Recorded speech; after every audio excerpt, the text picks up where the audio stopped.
ברשות הרבנים שליטה, ברשות הרב הגאון רבי יחיא בן שטרית, ברשות tout le public présent, et bien sûr Torah Box qui sont l'initiative de cette belle soirée de Hizouk à la mémoire de la Tzadeket Nathalie Kamarabat Saada Ben Shitrit.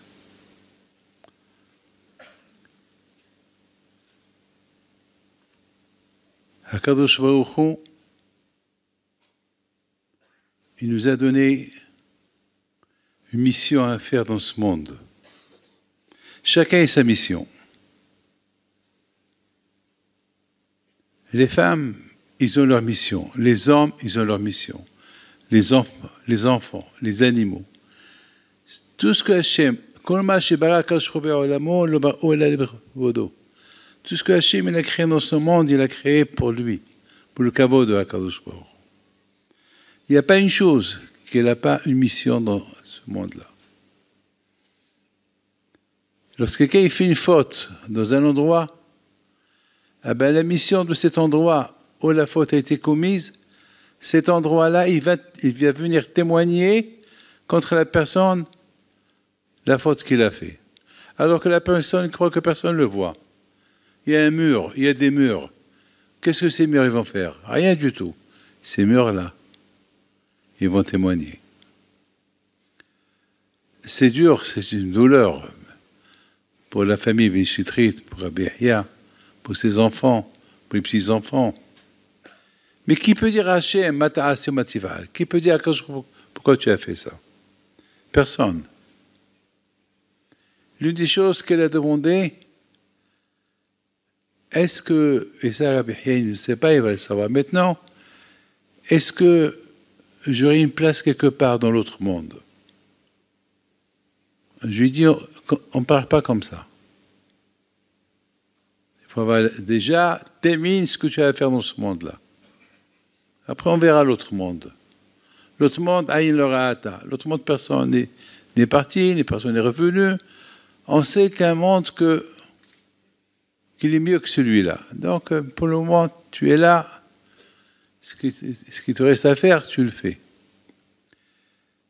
Elle est partie sainte et pure. Jusqu'à la dernière minute, on avait espoir. Beaucoup de fois, on s'est parlé au téléphone. Je lui donnais que des mots encourageants, pas plus.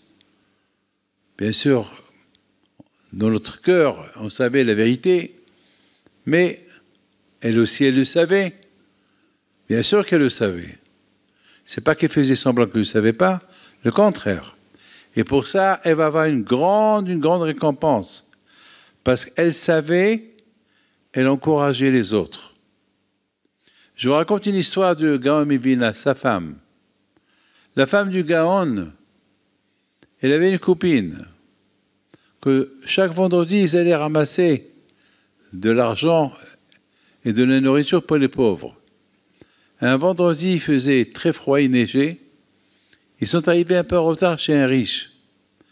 Mais tellement qu'il y avait de la neige, donc ils marchaient doucement. Donc ils ont vu le riche quitter la maison et partir. Et la femme du Gaon Vilna, elle dit à sa copine, oh, tu le vois, il sort, viens, on fait un peu plus vite. Elle a pointé sur lui avec ses doigts. Bon, il leur a donné quelque chose, l'histoire se termine. Un jour, la femme était malade. La femme du Gaon, elle lui dit, je t'en prie, nous avons été copines pendant toute notre vie, on restera toujours copines, même après la mort. Je t'en prie, viens chez moi, dans le rêve, dis-moi, qu'est-ce qui se passe là-haut? Et où tu es? Avec qui t'ont mis? C'est qui ton voisin? Je sais que tu as Gan Eden. Avec toutes les souffrances que tu as souffert, Gan Eden. Même un rachat qui souffre dans ce monde-là, eh ben, il a payé son Guéhinam dans ce monde-là. Et s'il meurt avec un schéma Israël, il a Gan Eden. Mes amis, elle vient quelque temps dans le rêve chez la femme du Gaon. Elle me dit, je m'excuse, je suis venu en retard. Mais tu sais, même pour venir chez toi en rêve, on n'a pas le temps. Ce monde-là, il est tellement beau. Il y a tellement de un ta'anoug, un plaisir. Comme Pekavot dit, le Pekavot dit, 1 heure de plaisir dans l'autre monde, il vaut mieux que des centaines de milliards d'années de plaisir. 1 heure. Alors on se pose la question, cette heure-là, il est comment? C'est un parfum? C'est quoi? C'est un repas? C'est quoi? L'autre monde, il n'y a pas de parfum, il n'y a pas de manger, il n'y a rien, il n'y a rien, rien, rien. Tous les plaisirs du monde, de ce monde-là, dans l'autre monde, il n'y a pas. Bien sûr, l'autre monde, il n'y a que la Torah. Et quelle Torah? Ce n'est pas la même Torah qu'on étudie ici. C'est une Torah très, très élevée, une Torah qu'on ne peut pas imaginer. Une Torah que personne ne peut imaginer quelle Torah on étudie là-bas. Mais pour l'étudier là-bas, il faut déjà la goûter ici. Alors quel plaisir! Aïn l'orata, personne ne peut savoir c'est quoi ce plaisir-là. Donc il lui dit, tu m'excuses, c'est ce moment-là que, parce que je t'ai promis de venir en rêve chez toi, alors voilà, je viens, mais ça me prend de mon plaisir. Mais je peux te dire une seule chose, tu n'as aucune idée c'est quoi la récompense dans ce monde-là. Tu te rappelles, une fois qu'on est parti un vendredi voir un riche, et on l'a vu sortir de la maison, il neigeait, et toi, tu as pointé, tu as levé tes mains, et tu as dit, voilà, et quitte vite, vite, on va aller vers lui, avant qu'il prenne la route. Ce geste que tu as fait avec tes mains, il vaut plus que la mitzvah elle-même. Ça veut dire que dans l'autre monde, on ne calcule pas uniquement que la mitzvah qu'on fait, on calcule même les gestes, on calcule même l'effort, même lorsque on fait mitzvah et on souffle, même ça on le calcule. Tout est calculé. Ce qu'on appelle la Messirot Nefesh. Et ça, il n'y a que Hachem seul qui sait combien la mitzvah elle est faite. Nous, on ne sait pas. Nous, on fait la mitzvah. Mais de quelle manière on l'a fait? On ne sait pas. C'est Hachem qui voit le cœur, comment il bat. C'est Hachem qui voit l'émotion. Les émotions, on ne les comprend pas, on ne comprend rien. On fait la mitzvah. J'ai vu quelqu'un hier, à Marseille, hier soir. Il est monté un étage pour m'apporter une enveloppe. Le pauvre, il souffle. Le pauvre, tout de suite de ma tête, je lui dis, mais pourquoi tu es monté? Il m'a dit, Rabbi David, ça c'est ma tzedaka que j'ai ramassé depuis 5 ans. Ça fait 5 ans que je ne t'ai pas vu. C'est ma tzedaka, je t'attendais. Il fallait que je te la donne. Je sais que tu voyages ce soir. Tu prends la voiture pour aller à Genève, prendre l'avion pour aller en Israël. Donc, je suis venu. Dans ma tête, je dis, David, la récompense qu'il a, ce monsieur dans l'autre monde, pas par l'enveloppe qu'il a, tout ce qu'il a ramassé pendant 5 ans, mais avec l'effort qu'il a fait. Même ça, c'est calculé. Mes amis, on n'a aucune idée. C'est quoi l'autre monde? Aucune idée. Ah, mais mes amis, imaginez-vous tout le travail que Rabbi Chitrit y fait, tous ces voyages, tous ces trains, tous ces avions, toutes ces voitures, tous ces marches, toutes ces heures. Et la rabbinite, elle attend, ou elle est avec lui. Vous imaginez? Nous, on parle que de la conférence, le Dvar Torah qu'il a fait. Mais on voit le sacrifice qu'il a été fait lorsqu'il a fait, comment il a fait cette conférence. Il est fatigué, il arrive de 2 conférences déjà, encore la 3e. Vous savez, tout à l'heure, ma femme, elle m'a appelé, elle m'a dit, tu vas ce soir. Je lui ai dit que je viens pour les shlushim. Elle m'a dit, tu n'es pas fatigué toute cette semaine? Je lui ai dit, oui, je sais, mais tu comprends, c'est c'est Nathalie. C'est la rabbinite. Elle sait tout. C'est tout. Pas la peine de dire 2 mots, 3 mots. C'est tout. Elle comprend. Elle me dit, alors demain, qu'est-ce que tu fais? Je dis, demain, je vais à Beth Shemesh, j'ai 2 chez Orim, après je vais à Ashdod, j'ai un échec, mais tu vas crever. Comme ça, il m'a dit, David, mais tu vas crever. Comme ça. Je dis, Viviane, tu as oublié une chose. Lorsqu'on fait les choses par Akadosh Baruch Hu, on ne crève pas. C'est tout. On ne crève pas. C'est le Sahara qui crève. Nous, on ne crève pas. N'aie pas peur.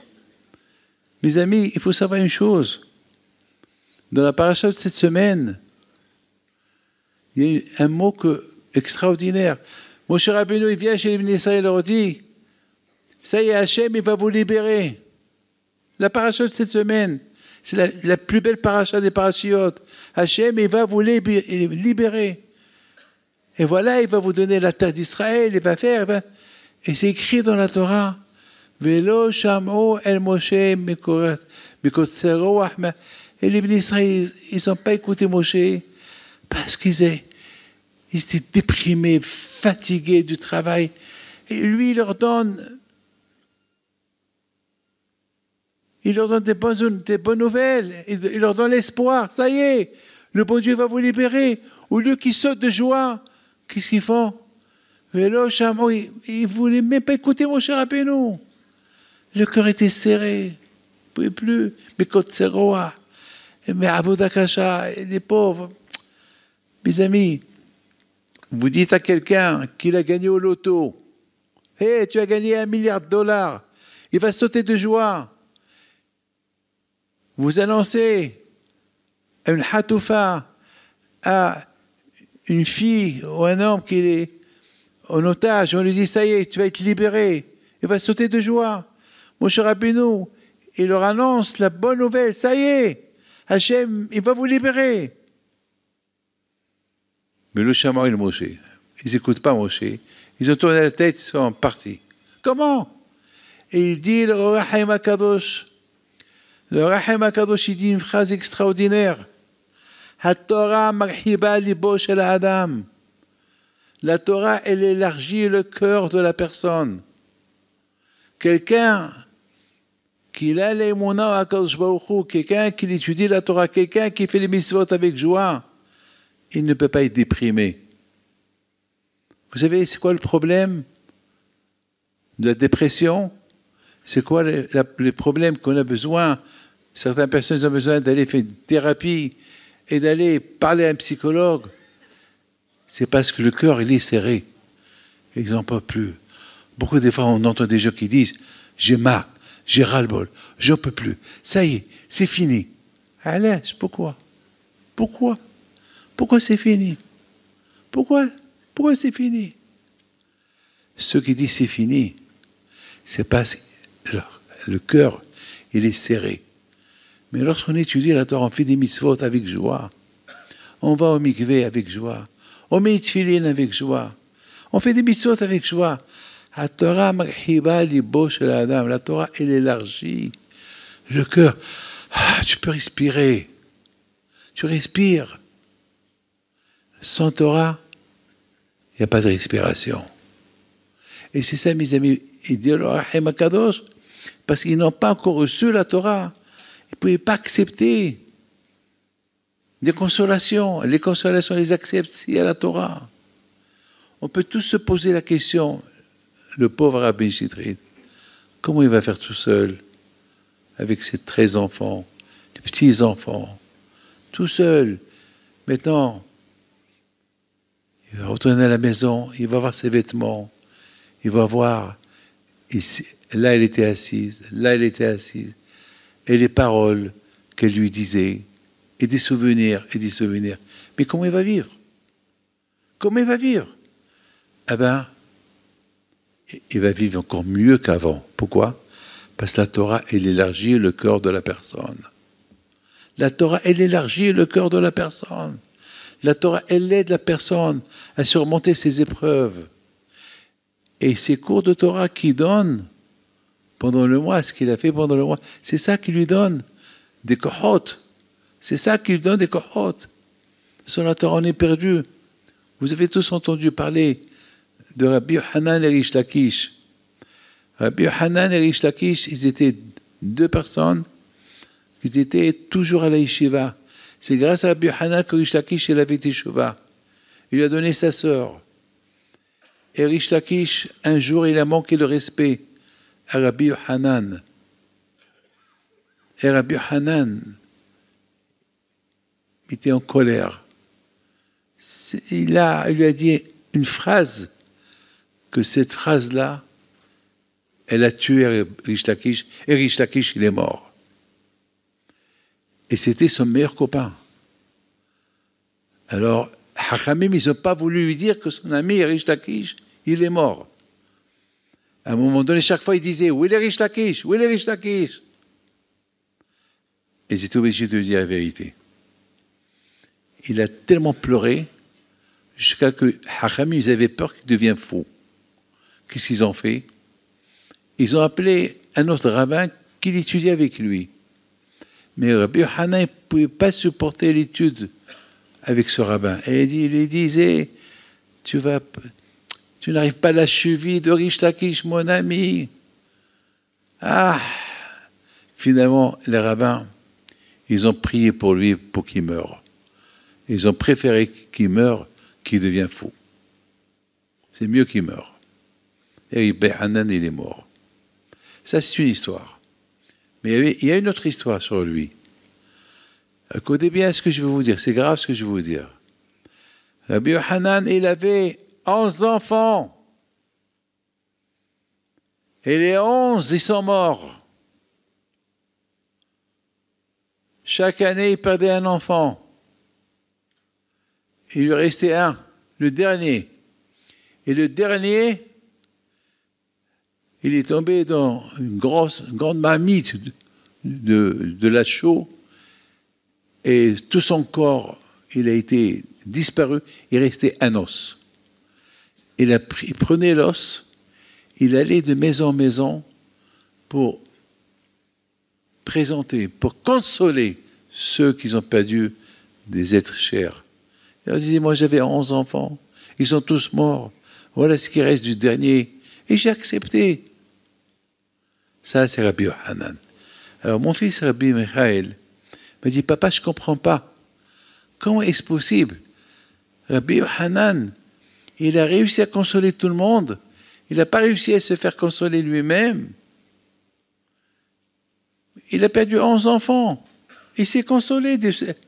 Mais comment il n'a pas réussi à se consoler lui-même de la mort de Rish Lakish? Comment est-ce? C'est pas possible. Je lui dis, mon fils, nous, on n'est pas Rabbi Yochanan. La Torah, marhiba libo shel adam, la Torah, elle élargit le cœur de la personne.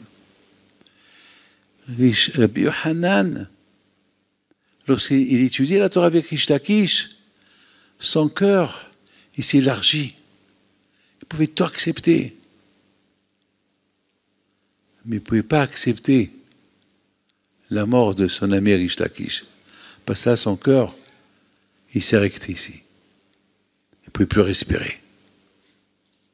C'est ça le kouah de la Torah. Le kouah de la Torah est dans la force.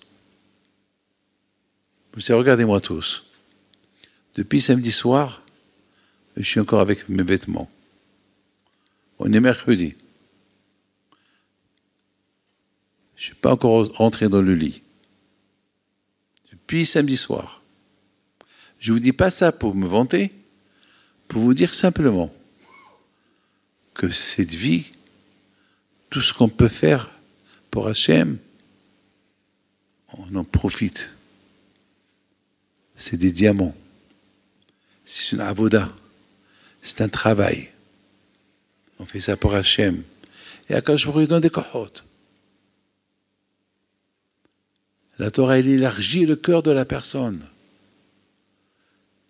Et Rabbi Shitrit, si aujourd'hui on peut le voir donner un cours de Torah et sourire un peu et faire rigoler un peu le public, et il est dans les shloshim de sa femme, Zechona Lebracha, c'est pas la Torah. Il lui a élargi le cœur. Il lui donne le temps à respirer. Lorsqu'on respire, on est en bonne santé. Lorsqu'on respire pas, on ne respire pas, on s'étouffe. La Torah, elle donne la respiration. Et c'est la raison pourquoi il y a beaucoup de gens qui sont déprimés. Il y a beaucoup de gens que ça ne va pas.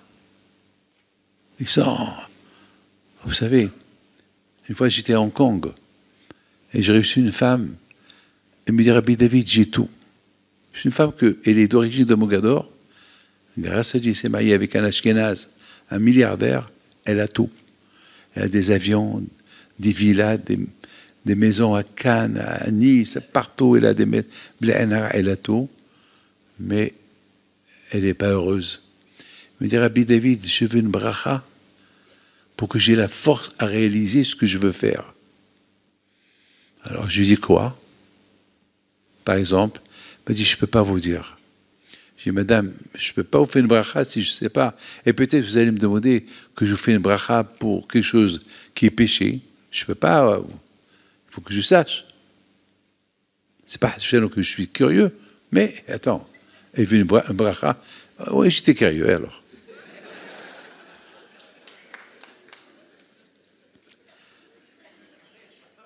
Donc finalement, elle me dit, vous ne répétez pas? Je lui dis, non, je ne répète pas. Elle dit, mais dites-moi. Elle me dit, j'ai envie de faire fin à mes jours. Ah, là, on ne rigole pas. Je dis, pourquoi, madame? Il n'y a pas de but. Je ne sais pas quoi faire de ma vie. Vous savez, je vous donne la parole d'honneur. Vous n'avez aucune idée de ce que j'entends. Ce que j'entends, vous n'avez aucune idée. Aucune idée. Mais maintenant, on va se concentrer sur cette femme-là. Je dis, madame, vous avez tout. Les avions, vous avez Baruch Hashem, un mari qui vous donne tout, et les diamants, vous avez tout. Vous avez tout. C'est quoi? C'est quoi? Mais j'ai ras-le-bol de la vie. Je dis, madame, vous cuisinez? Elle me dit, non, j'ai une cuisinière. Bien sûr. Elle s'ennuie. Elle n'a rien à faire. Nous, on ne s'ennuie pas. On a Baruch Hashem, on écoute un cours de Torah, on écoute les histoires de Tzadikim.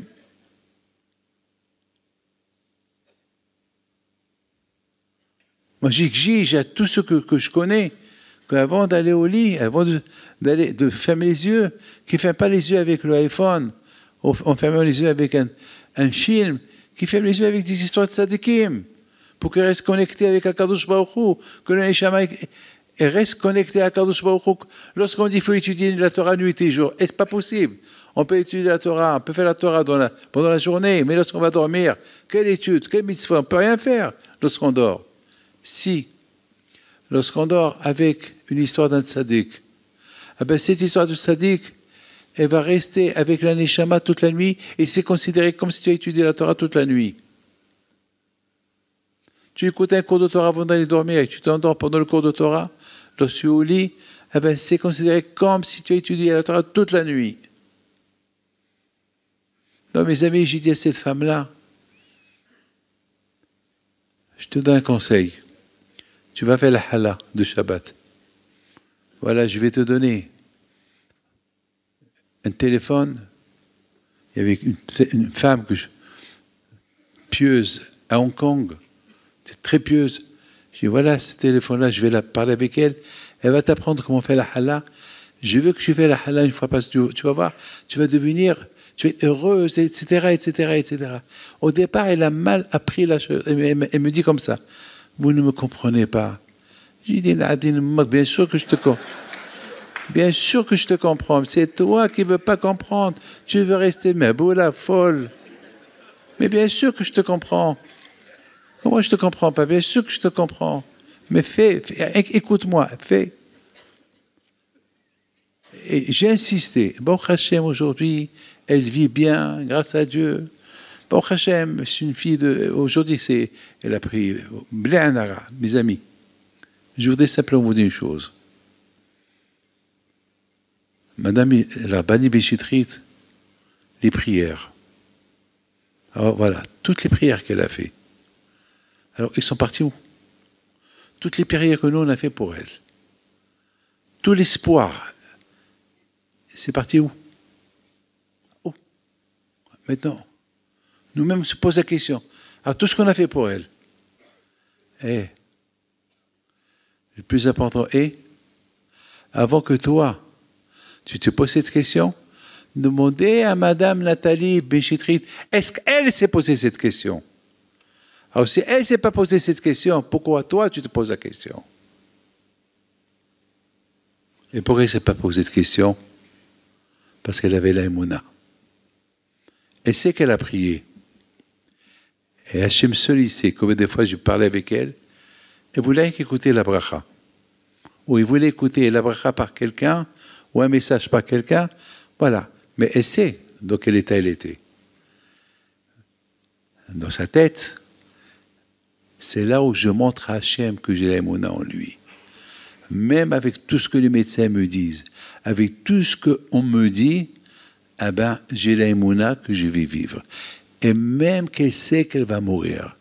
Mais le fait qu'elle dit, moi, c'est Hachem qui compte. C'est pas le médecin qui compte. C'est Hachem qui compte pour moi. Eh ben, mes amis, ça lui ouvrait le cœur. La émouna, c'est l'espoir. La Torah, c'est l'espoir. Et même que ça n'aboutit à rien, eh ben, ça aboutit. Pour toi, ça n'aboutit à rien. Mais pour la personne, ça aboutit à quelque chose. Mes amis, il faut savoir une chose. Mais là, vous êtes nombreux ce soir, nombreux. Vous êtes venus pour le kavod de cette tzadékette, qui tout d'abord a été tzadékette pour elle, et aussi, elle a soutenu son mari, pour que son mari puisse continuer à faire son travail. D'ailleurs, un des enfants de Rabbi Chitrit, il est au 17e, il est toujours avec mon fils Rabbi Moshe. C'est lui qui arrange la yeshiva, c'est lui qui arrange les livres, c'est lui qui arrange les chaises, c'est lui qui s'occupe. Bénévole, hein? Hasvi Shalom, bénévole. Et vous savez qu'est-ce qu'il disait? Je fais ça pour la santé de ma mère. Je fais ça pour la santé de ma mère. Sa mère, elle est partie. Est-ce qu'il s'est arrêté de faire ce qu'il faisait? Non. Il continue encore. Pourquoi? Parce que sa émouna, ce n'était pas uniquement tant que sa mère est vivante. L'émouna, elle continue. L'émouna, elle n'a pas un stop. Elle n'a pas un arrêt. L'émouna, c'est une continuité, une himshiriyot. Lorsque la Torah te dit, Vayamot Yosef, Yosef, il est mort. Et toutes ces générations, ils sont tous morts. Je me suis posé une question. Pourquoi la Torah me dit que Yosef, il est mort? Mais déjà, la Torah l'a dit dans la paracha Vayehi. Pourquoi cette répétition? Dans la paracha de Shemot, Yosef, il est mort. Mais la Torah le dit déjà. La Torah dit déjà qu'il est mort. Pourquoi la Torah répète? C'est pourquoi la Torah le répète. Pour vous dire que même que maintenant, Yosef, il est mort, c'est pour confirmer l'influence de Yosef Hatzadik, elle continue. Un tzaddik qui quitte ce monde, il n'a pas quitté ce monde uniquement pour lui, eh bien, il a quitté ce monde pour nous. Mais il ne s'est pas, Hasvi Shalom, disparu, ce tzaddik, non. Tout ce qu'il a fait dans sa vie, ça continue. Ma'anu bahayim, afu bahayim, comme que nous, on est vivants, eux aussi sont vivants. La rabbin Béchitrit, elle nous a quittés. Mais ce qu'elle a fait, ça reste. Les gens parlent d'elle. Ce qu'on a appris d'elle, ça continue. Son mari, il continue. Il continue à faire son travail. C'est la force de sa femme qui va le suivre. Allez, Ehya, réveille-toi. Je suis fatigué, lève-toi. Tu as un cours. Je termine. Ma belle-mère, Zechona el-Bracha, alors je me suis marié. Mon premier voyage, c'était à Los Angeles. Je suis resté là-bas 1 mois. Vous savez c'est quoi 1 mois? C'est énorme. J'avais 30 ans. 1 mois. À l'époque, il n'y avait pas de téléphone, il n'y avait rien du tout. Il n'y avait rien du tout. Je t'appelais une fois toutes les 2 semaines. Je sentais qu'il était en colère. Et je sentais que, wow, qu'est-ce qui m'attend? Ah, je savais, il m'attend quelque chose. Je sais parce que était froide, était chez sa mère. Donc, par respect, elle n'a pas voulu me crier devant sa mère. Elle disait rien. Mais je suis arrivé la veille de Shavuot. Et lorsque je suis parti à la maison, chez sa mère me dit « Non, elle vient de partir maintenant chez vous à la maison, à la rue du Guécla. » Je dis « Wow, toute seule avec elle, tout seul avec elle, ce qui m'attend. » Je dis « Belle-mère, je t'en prie, viens avec moi. » Au secours. Un beau-fils qui demande à sa belle-mère au secours. Viens avec moi. Tu sais, je suis parti pour la yeshiva. C'est la yeshiva, première yeshiva que je vais construire à Lyon. Et je t'en prie. Il m'a dit, mais le contraire, elle était bien chez moi. Elle va pas le contraire, elle était bien à la maison. Alors viens lui dire. Viens avec moi. Et lorsque j'arrive à la maison, elle ouvre la porte, elle me voit avec sa mère. Alors là, elle ne savait pas quoi faire. Elle, sa mère, elle lui dit, tu ne vas pas le crier. Mais c'est moi qui lui ai donné la permission. Tu le laisses. C'est pour la Torah.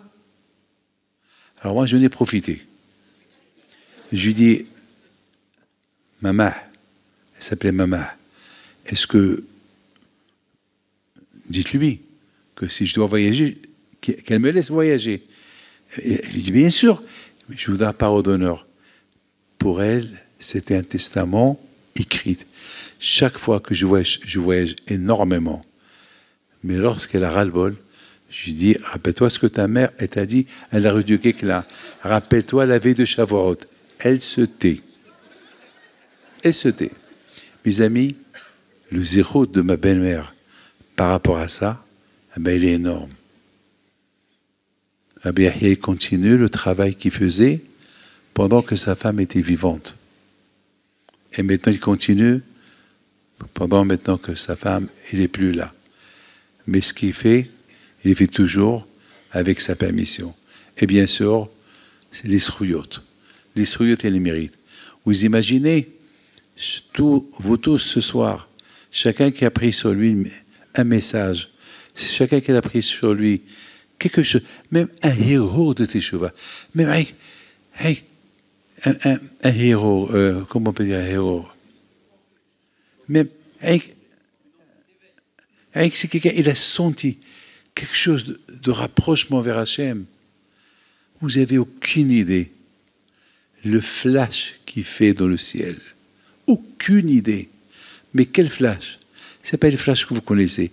Des flashs qui peuvent être des centaines de milliards de fois plus forts que le soleil. Vous avez, c'est ce qu'on appelle le or, la lumière infinie, le or à Ganouz. Cette lumière que on ne peut même pas l'imaginer. On ne peut même pas l'imaginer. Et ça, c'est ce que vous avez créé grâce à elle. Elle a des srouillottes. Vous avez des srouillottes. Alors, Be'ezat Hashem, que Akadosh Baruch Hu fasse, que la neshama de cette tzaddiket, Zechrona Libracha, bien sûr, elle est à Gan Eden, et qu'elle soit toujours à Gan Eden. Vous savez, mes amis, sur un tzaddik, est-ce qu'on a besoin de lui dire qu'elle soit à Gan Eden, qu'elle reste à Gan Eden? Vous savez que le Gan Eden, je termine, hein? Le Gan Eden, chaque seconde, il change. Je m'explique. Vous savez, imaginez-vous cette salle, il y a des places, si par exemple, il y a des chanteurs importants qui vont être présents, de plus que vous les voyez, ça coûte cher. De plus que vous êtes loin, ça coûte moins cher. C'est comme ça. Gan Eden, il change chaque seconde. Le Gan Eden que tu as maintenant, avec une mitzvah que tu as fait, ou une geste pour une mitzvah, c'est plus le Gan Eden où tu étais tout à l'heure. Le Gan Eden, il change. Et c'est la raison qu'on dit que c'est sa neshama repose à Gan Eden. C'est quoi repose à Gan Eden? Repose au Gan Eden éternel. Ça veut dire que tout le temps, elle bouge. Parce que, n'oubliez pas une chose, le monde où on vit aujourd'hui ici, c'est ce monde-là qui va nous permettre à rentrer à Gan Eden. C'est ce monde-là. Sans ce monde, il n'y a pas de Gan Eden. Il faut qu'on fasse des efforts. Chacun de nous, selon ses moyens. Eh bien, chacun de vous, si on veut que le Gan Eden de la rabbinite il soit meilleur et qu'elle change, qu'on lui fait ce qu'on appelle upgrade, son Gan Eden, c'est lorsqu'on prend des engagements, et on gagne. On gagne aussi, parce qu'on l'a fait gagner, et nous aussi on gagne en faisant la mitzvah. Et bien sûr, il y a le mérite qui est le plus important. Alors, Yeratzon, Bisrout, Torah Kedusha, et Bisrout, tous les efforts qu'elle a fait, tous les mitzvot qu'elle a fait et qu'elle a poussé son mari. Elle a double mérite. Elle a son mérite à elle, elle a le mérite de son mari, et bien sûr, le mérite de ses enfants, et le mérite de tous ces gens, des milliers de personnes qui écoutent les cours, ou ceux qui ont écouté quelque chose qui leur a plu sur Akadosh Baruch Hu. Vous imaginez, c'est quoi tout ça? Vous n'avez aucune idée. Quel Gan Eden? Vous n'avez aucune idée quel Gan Eden. Aïn Lorata. Et bien sûr, on remercie Torah Box pour cet événement à sa mémoire. Yeratzon Bisrot Rabbi Pinto. Je peux raconter une histoire? Alors, j'arrive de... C'est une histoire qui s'est passée dimanche. Dimanche. C'est une histoire de Hashgacha Pratit. Dimanche. Dimanche, Rabbi Raphaël, mon fils, il a fait une grande soirée à Lyon et il a fait une hier soir à Marseille parce qu'il a inauguré son nouveau Makom. Au Hachem, aujourd'hui il a 6-7 Mekomot entre Lyon et Marseille. Et dimanche, avant que je rentre à la salle, il me dit « Papa, je t'en prie, il y a 10-15 personnes, ils veulent une bracha. » D'accord. Alors, je m'assois, et les gens, ils rentrent un par un. Et voilà, il y a un papa avec son fils. Son fils, il a 8 ans. 8 ans. Alors, vous savez, c'est une soirée pas pour les enfants, c'est une soirée pour les adultes. Et il y a cet enfant. Il me dit, Rabbi David, voilà, on est venu simplement parce que mon fils, chaque matin, lorsque ma femme l'accompagne à l'école, il écoute les 5 minutes que ton cours de Torah de chaque matin, une histoire d'Al-Sadiq, chaque matin il écoute. Et lorsqu'aujourd'hui, il a entendu que vous allez être là ce soir et on allait venir, papa, je t'en prie, je vais aller voir ce monsieur-là qu'on écoute chaque matin lorsqu'on va à l'école juive. Bon. Il a dit, écoute-moi, si tu es bien aujourd'hui, tu te comportes bien et tu nettoies un peu le jardin, je te prends avec moi ce soir. Il a nettoyé le jardin, il a fait du travail. Dans le papa, maintenant, il était en voiture. Il dit à son père, papa, est-ce que je peux oser lui demander prendre une photo avec lui?